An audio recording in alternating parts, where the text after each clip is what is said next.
Ya, baik. Selamat datang kembali di channel Tanya Soal, di mana di video kali ini kita akan lanjutkan lagi pembelajaran dan pembahasan soal-soal mengenai aturan pecacahan dan peluang. Jadi di sini di bagian pertama akan kita bahas 5 buah soal. Kita akan mencari jawaban dari pertanyaan dengan pilihan yang tersedia di sebelah kanan. Pertanyaan nomor 1 adalah, banyaknya cara menyusun 6 buku yang berbeda judul. Jadi kalau mengerjakan soal ini kita gunakan caranya dengan disebut dengan filling slot. Jadi kita isikan 6 buah tempat kosong, 1, 2, 3, 4, 5, 6. Jadi apabila kita asumsikan ada 6 buah judul, kita anggap judulnya A, B, C, D, E, F. Maka di tempat pertama kita mempunyai 6 buah pilihan untuk menempatkan buku-buku ini di posisi pertama. Kita tuliskan sebagai 6 pilihan. Misalkan salah satu buku sudah kita susun dan kita tempatkan di posisi pertama, berarti di posisi kedua tersisa 5 buah buku. Kita pilih buku A, kita tempatkan di posisi tersebut. Dengan cara atau asumsi yang berikutnya, maka jumlah bukunya setiap kotak ini akan berkurang 1. Jadi di sini 4, di sini 3, di sini 2, di sini 1. Dan setelah kita mengisi kemungkinan-kemungkinan di posisi pertama sampai posisi ke-6, tinggal kita kalikan.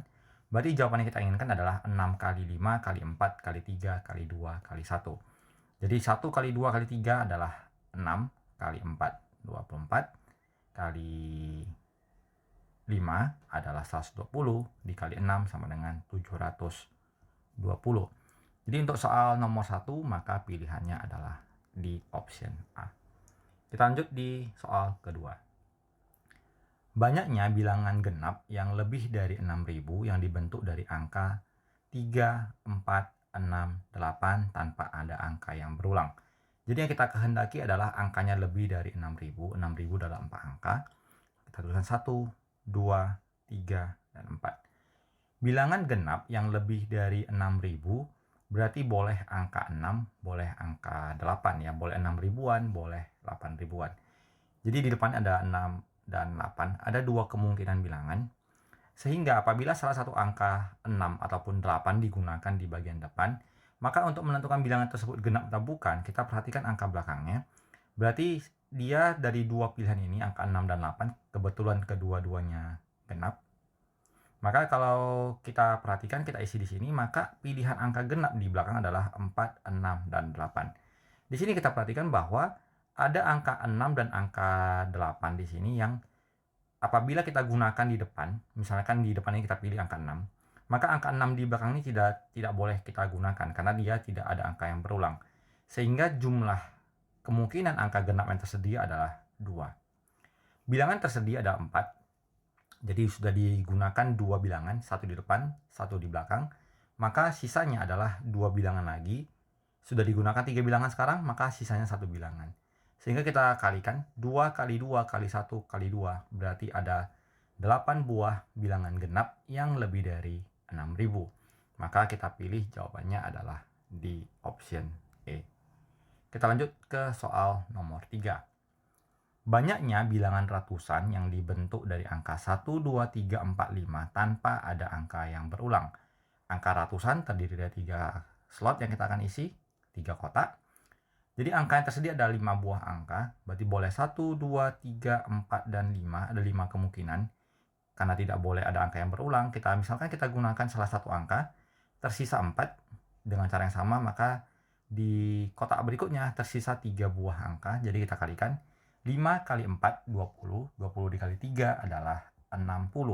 Maka dengan demikian jawabannya adalah di option D. Kita lanjut di soal nomor 4. Untuk soal nomor 4, banyaknya cara anak duduk apabila 3 anak laki-laki dan 2 anak perempuan duduk dalam satu baris yang terdiri dari 5 kursi. Jadi kursinya ada 5, 1, 2, 3, 4, 5. 3 anak laki-laki dan 2 anak perempuan, berarti totalnya 5 anak. Dan tidak disebutkan syarat ataupun aturannya apakah anak laki-lakinya di depan atau di belakang. Berarti kelima anak ini memiliki posisi atau syarat yang sama, berarti bebas. Maka di posisi pertama ada 5 anak yang boleh duduk. Setelah salah satu anak duduk, maka tersisa 4 anak, tersisa 3 orang anak, tersisa 2, dan tersisa 1. Tinggal kita kalikan 1 kali 2 kali 3, 6. 6 kali 4, 24. Dikali 5, sama dengan 120.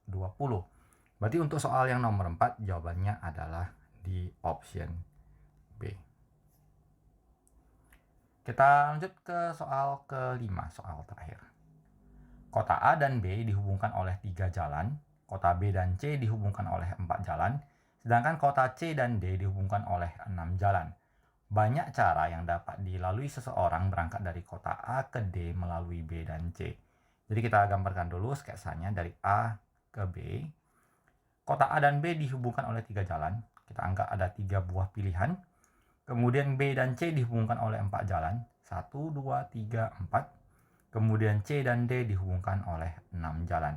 1, 2, 3, 4, 5, 6. Di sini ada 3, di sini ada 4, di sini ada 5. Banyaknya cara yang dapat dipilih seseorang yang berangkat dari kota A ke D melalui B dan C itu sama saja dengan hasil perkalian dari masing-masing jalur. Jadi kalau kita hitung berarti caranya adalah 3 dikali 4 dikali 5. 3 kali 4 adalah sebanyak, ini 6 ya. Tadi 6 cara. 3 kali 4 berarti 12. 12 dikali 6 berarti adalah 72 cara. Jadi jawabannya adalah di option C. Jadi kalau mungkin cara terlalu banyak, bingung kenapa ini caranya dikalikan bukan dijumlahkan. Jadi kita bisa buat ilustrasi misalnya gini. Dari kota A ke kota B misalkan ada 2 jalur, ada 2 cara. Kota B ke C misalnya ada 3 cara. Kita anggap jalannya ini adalah jalan A, B, dan ini jalan X, Y, Z.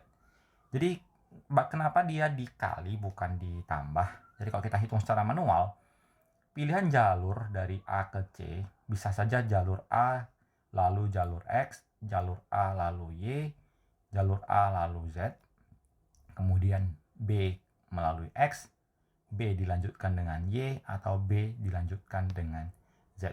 Nampak bahwa jawabannya adalah 6 banyak. 6 buah pilihan cara, dari A ke B 2 cara, B ke C 3 cara, berarti nanti hasilnya adalah 6 cara. Kita bisa sederhanakan bahwa cara perhitungannya adalah 2 jalur di A, B, dikali 3 jalur di B, C. Jadi totalnya adalah 6 cara. Jadi demikian prinsip penggunaan aturan pengisian, aturan pencetakan dalam mengerjakan soal-soal seperti ini. Jadi semoga apa yang kita tampilkan bisa dimengerti dan dipahami dengan baik. Dan sebelum kita akhiri, kita juga berterima kasih buat kamu yang sudah senantiasa mensupport channel ini dengan cara like, subscribe, maupun men-share informasi channel ini kepada teman-teman lain yang barangkali juga membutuhkan referensi pembelajaran di bidang studi matematika. Dan khususnya buat kamu yang sudah join dan bergabung di membership channel kita. Semoga bermanfaat dan sampai jumpa di video selanjutnya.